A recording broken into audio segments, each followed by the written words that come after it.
Hi guys, welcome back to my YouTube channel. Sorry for the delays in my posts. I've been really busy with my shop, so unfortunately the channel had to take a back seat temporarily. I'm starting to realize that I need to create a production schedule to keep me on track in general, because I'm just failing. Today I'll be drawing a birthday commission for 4-year-old Brandon, who I hear loves cars. Brandon, if you're watching, I hope you have a happy birthday. Be sure to eat lots of cake. And remember to believe in yourself and do the best that you can each day. So by the time this video goes live, the print will be on the way, and I really hope he likes it. I really enjoyed this piece. It was so much fun, and I really took my time to try to make it as special as I could.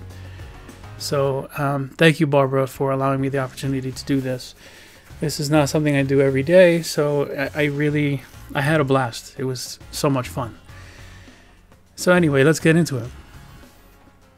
So I started this whole process with a 5x7 pencil sketch of the whole scene. Took my time, really got in with a 0.3 mechanical pencil, and I went bananas with all of the tiny little details. And I probably should have drawn it on a much larger paper. Like I figured, alright, the end result needed to be 5x7, so I figured, alright, I'm just gonna go ahead and make it exactly the size it needs to be.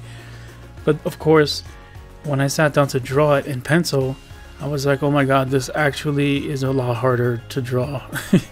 Yeah, I should have done it like on an 11x17 page and then shrank it down, and I don't know, maybe I'm cuckoo bear for that. Anyway, so I really spent a lot of time trying to get all the little intricate details as precisely as I could, because I wanted it to come out nice. So once I got the pencil sketch done, I then took it over into Photoshop. I scanned it at 600 dpi at 5x7, so even if you wanted to upscale it at a later time, you could. But whatever, that's neither here nor there. So in Photoshop, once I had the scan, I started by making the sketch layer a multiply, and then created other layers underneath it to start painting. This way it wouldn't affect the line drawing, and then I'd still have the original sketch. I lowered the opacity on the sketch layer to 50%, so that when it's multiplied, whatever color you paint under it, it kind of makes a version of it. So if it's red, it'll become like a 50% gray, darker red, or green, or whatever was painting underneath it, it would become a version of that color. So I knew that when I came into doing this, I didn't want to just use my standard like flat no interest brush. Like, it's usually very smooth. So I tried to find a nice texture brush, because I thought it would give it something extra, something a little bit special that, if you looked real close, you'd see like little speckles in the car, or maybe on the wood grain or something. Like, it gave it an added depth or life or something. Like, I don't know. I don't know. I just thought it was cool, so I figured, I'm gonna go at it this way anyway. So my general approach with the colors was that, for this particular piece, I decided to go with painting with colors directly, rather than doing grays first and then doing overlays of color. This felt to me a little bit more difficult, but I felt it would make it more vibrant.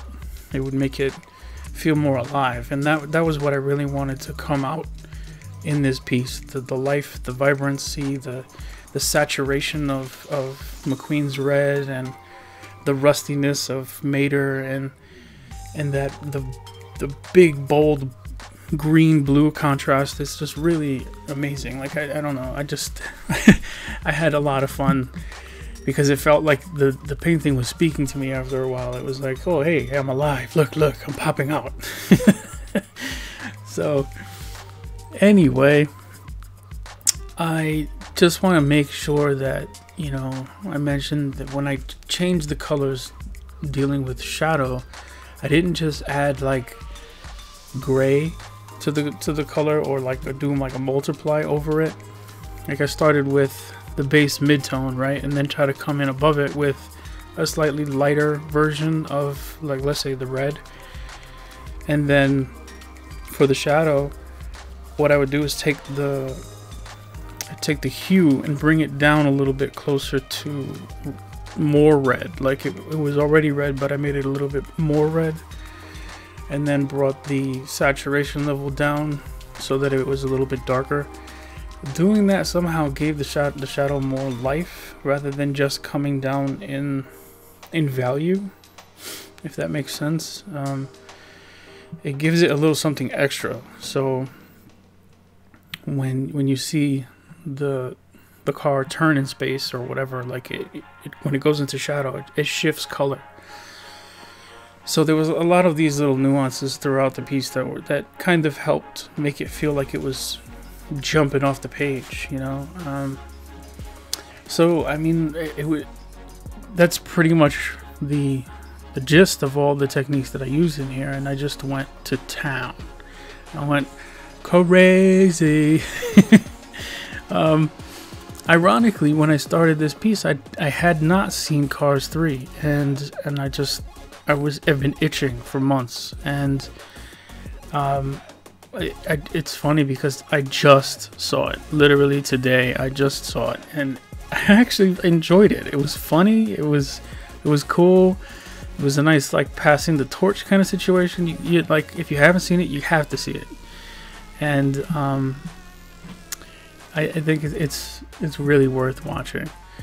So anyway, I hope you guys really like this little throw together of how I painted this. I mean, most of what I have on my YouTube is available in my shop in prints, so if you would like to check that out, I'm going to leave a link in the description. If you like this, please like it, and if you haven't subscribed, please do. I really appreciate your support. It means everything to me. And I mean, I guess that'll be that. So thank you, everyone. Thanks for watching, and I'll see you next time.